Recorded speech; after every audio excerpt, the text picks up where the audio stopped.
Okay guys, back in the scrapyard. Customer was complaining about a leak from here.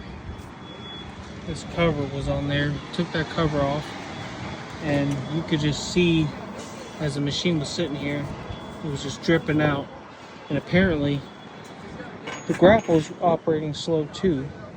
So you may not know this, but these fittings, even if they're coupled all the way, even if it's not leaking, it could cause, there's valves and seats in here, and it cannot seat all the way, and it'll cause low flow, and sometimes you got to replace these, but this one's actually leaking.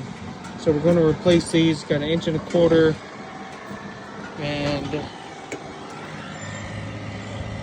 3/8 inches, and then this one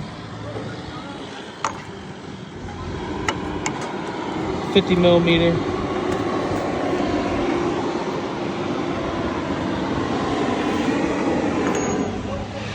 Not that tight.